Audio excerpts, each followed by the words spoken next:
Hey, what's going on? My name's Ramsey, and I wanted to talk about three different things, which is contribution, sacrifice, and counterintuitiveness. And so I want to frame, I think these three things are interrelated, and I want to frame them in a specific way so you can see what I mean.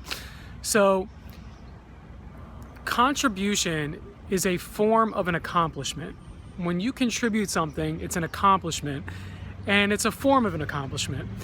And when you accomplish something, what do you have to do? So ask yourself, no matter how big or small you consider it to be, when you accomplish something in life, say you had to do a school project, what did you have to do in order to complete the school project? You had to sacrifice. You had to give up things that you prefer doing or desire doing in order to accomplish the greater goal, in order to accomplish something that had greater meaning.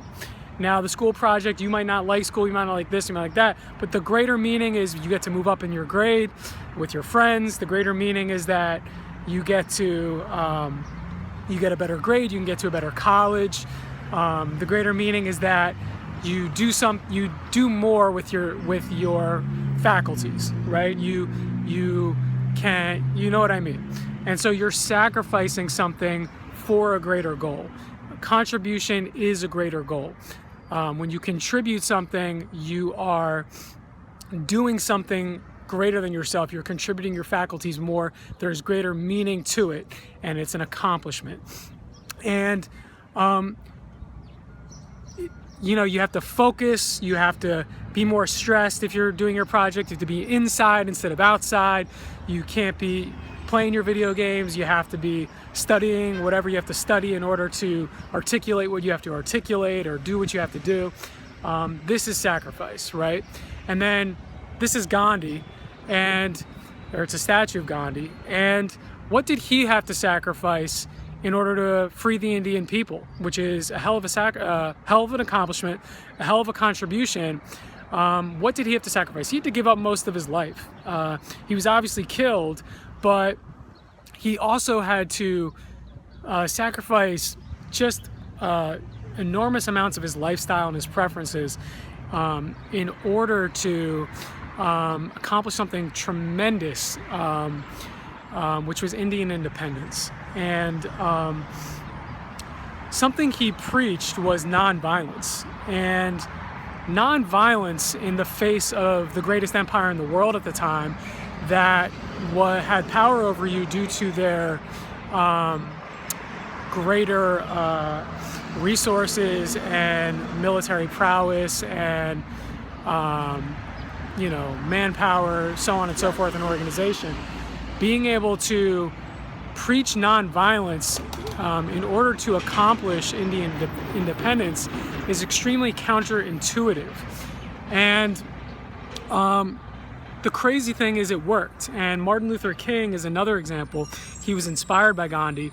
He preached nonviolence in the face of him and his people being mistreated and treated inhumanely and go down the list. He preached nonviolence in the face of that, and it was counterintuitive. A lot of the people who were trying to see that blacks had greater rights in this country, the United States, were preaching many different ideologies, but he preached nonviolence. And it was very counterintuitive. He was inspired by Gandhi.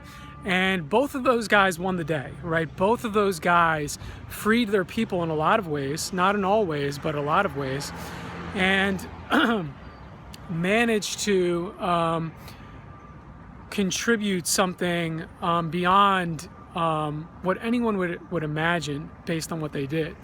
And so something to ask yourself, I think, is what do I want to accomplish in life? How can I contribute? And what do I have to sacrifice to get it?